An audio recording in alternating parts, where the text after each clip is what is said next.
साहेब कालपासून जे एक पत्र किंवा जे एक नोटीस आहे ती व्हायरल झालेली आहे आणि त्या नोटीसमध्ये थेट राष्ट्रीय अध्यक्षांना नोटीस बजावण्यात आलेली आहे।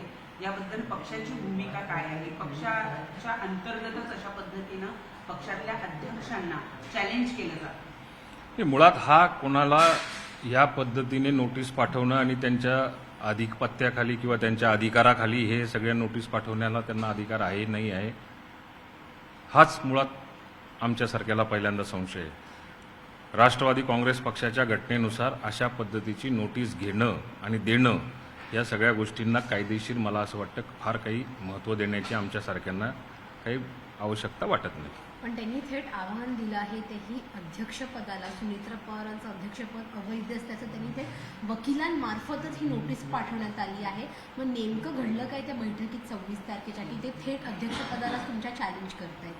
नाही, कदाचित ते झारखंडचे कुठले तरी राहणारे आहेत, राष्ट्रीय स्तरावरती त्यांचे पदाधिकारी म्हणून सुद्धा त्यांनी काम केलेलं आहे। ज्या वेळेला अजितदादांचं दुर्घटना आम्हाला सगळ्यांना भोगावी लागली, आपल्याला सगळ्यांना बघायला मिळाली, त्याच्यानंतर ही इमिजिएट जबाबदारी राष्ट्रीय अध्यक्षाची जी द्यायची होती ती सुनेत्रा वहिनींना आमच्या पक्षश्रेष्ठींनी निर्णय घेतला आणि राष्ट्रीय अध्यक्ष म्हणून त्यांना पुढे ही जबाबदारी स्वीकारली पाहिजे असा एक आग्रह धरला आणि त्याच पद्धतीने राष्ट्रवादी काँग्रेस पक्षाच्या घटनेनुसार जी प्रक्रिया पार पाडायची असते ती सगळी प्रक्रिया त्या दिवशी ती पार पाडली गेलेली आहे। नॅशनल कन्व्हेन्शन त्या ठिकाणी घेऊन रीतसर सुनेत्रा वहिनींचा अर्ज भरून त्यांच्या नावावरती शिक्कामोर्तब ही राष्ट्रवादी काँग्रेस पक्षाच्या घटनेनुसार झालेली ती एक प्रक्रिया आहे आणि सगळी माहिती ही इलेक्शन कमिशनला सुद्धा आमच्या पक्षाच्या श्रेष्ठींकडनं ती पाठवली गेलेली आहे। ऑफिस बेरर म्हणून इलेक्शन कमिशनकडनं याच्यात ऑफिस बेरर म्हणून ज्यांना ज्यांना जी जी जबाबदारी द्यायची होती ती सुद्धा इलेक्शन कमिशनपर्यंत ऑफिस बेररची जबाबदारी ही पाठवली गेलेली आहे। त्यामुळे ही सगळी कायदेशीर प्रक्रिया आहे। त्यांचं असं म्हणणं आहे की मुळात एकतर त्यांनी जी नोटीस आहे ती तिघांना तुमच्या पक्षातल्या प्रमुख 3 नेत्यांना राष्ट्रीय पातळीवरच्या पाठवलेले सुनेत्रा पवार असतील, प्रफुल्ल पटेल असतील आणि ब्रिजमोहन श्रीवास्तव, त्यामध्ये मुळात त्यांनी असं म्हटलेलं आहे की 26 तारखेला राष्ट्रीय कार्यकारिणी बोलवण्याचा ब्रिजमोहन श्रीवास्तव यांनाच अधिकार नव्हता। On behalf of Praful Patel त्यांनी बोलवलेला असेल तर ते चुकीचं आहे आणि म्हणून त्यांनी संपूर्ण प्रक्रिया जी आहे त्या प्रक्रियेला चॅलेंज केलेलं नाही। या सगळ्या गोष्टींचं उत्तर देण्याची मला असं वाटतं की मीडियासमोर आम्हाला आवश्यकता वाटत नाही। आम्हाला असं वाटतं की आमचं जी काही निवड प्रक्रिया झालेली आहे ती पूर्णपणे कायदेशीर झालेली आहे, पक्षाच्या घटनेनुसार झालेली आहे। याला नव्हतं त्याला नव्हतं यांच्यासारखे हे सच्चिदानंदांसारखे असे अनेक लोक आम्हाला नोटीस पाठवतील आणि त्याला प्रत्येकाला आम्ही उत्तर दिलं पाहिजे असं काही बंधनकारक नाही आहे। आम्हाला इलेक्शन कमिशनला आम्ही जी राष्ट्रवादी काँग्रेस पक्षाची घटना सबमिट केलेली आहे त्याच्यानुसार ही प्रक्रिया पूर्ण झालेली आहे। परंतु आता तुम्ही तरी सांगू शकता का की कुठल्या पत्राचं काय स्टेटस आहे? कारण मध्यंतरीच्या काळामध्ये गेले 3-6 महिने एक वेगवेगळ्या पद्धतीचं पत्र हे पक्षाकडनं निवडणूक आयोगाला पाठवण्यात आलेलं होतं। आधी जे पत्र पाठवण्यात आलं ते नलिफाय समजावं असं दुसरं पत्र सुनेत्रा पवार यांच्या सहीचं पाठवण्यात आलं। मग त्यानंतर एक पत्र पाठवण्यात आलं ज्याच्यामध्ये म्हणण्यात आले की काही पदाधिकाऱ्यांची नावं वगळलेली आहे, ते पत्र चुकीचं आहे किंवा त्याच्यामध्ये दुरुस्ती कर।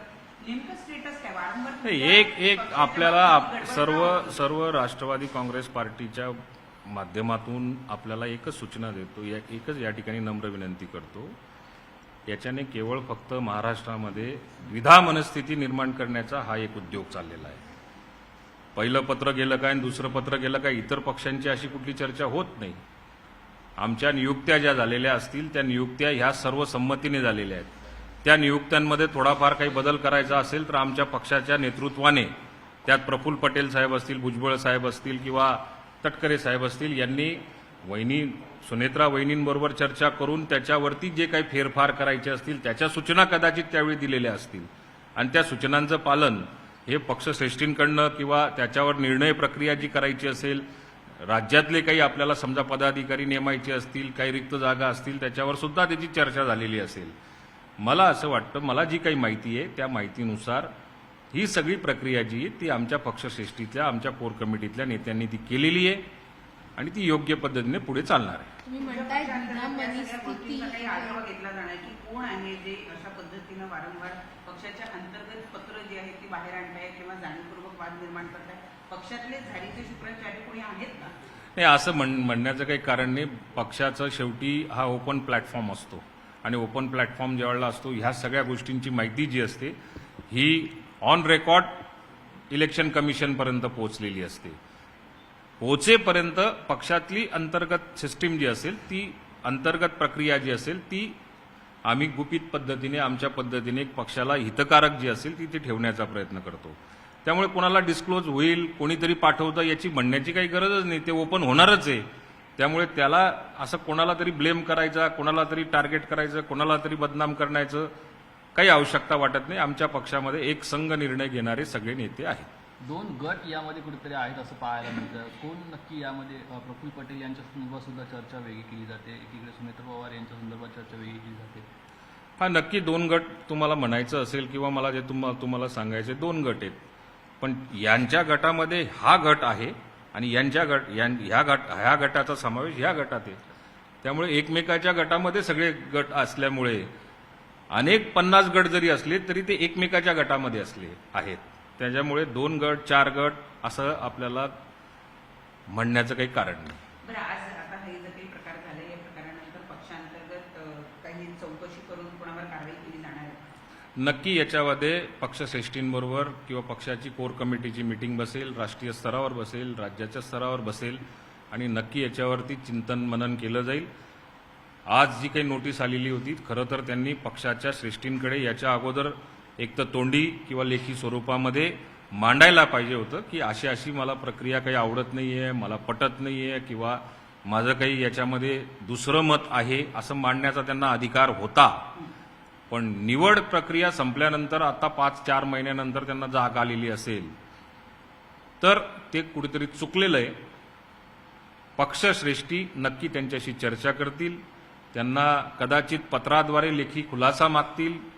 तो पक्षश्रेष्ठींचा अधिकार आहे, तो वरिष्ठांचा अधिकार आहे आणि त्याच्यावर योग्य ती कारवाई केली जाईल जर काही योग्य नसेल तर.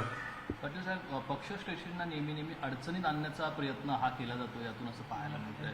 त्यामुळे एकूणच कुठेतरी पक्षश्रेष्ठीवरती मोठी नाराजी आहे का यामध्ये? हे महाराष्ट्राच्या दृष्टीने, आमच्या दृष्टिकोनातून, सर्वसामान्य लोकांच्या दृष्टिकोनातून, खास करून राज्यातल्या देशातल्या महिलांच्या दृष्टिकोनातून ही दुर्भाग्याची गोष्ट मला कुठेतरी वाटते.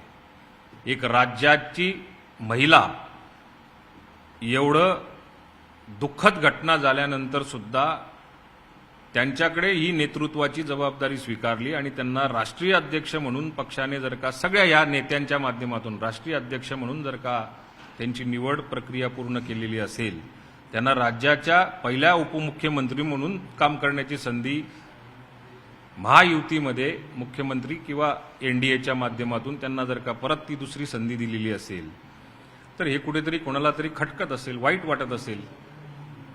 हे एवढं सक्षम पद्धतीने जर का सुनेत्रा वहिनी देश पातळीवरचं, राज्यावरचं जर का कार्यकर्त्यांचं जाळं, नेतृत्व पुढे नेण्याची जर का जबाबदारी स्वीकारली असेल तर कोणाला ना कोणाला याच्यामध्ये नक्की वाईट वाटत असेल.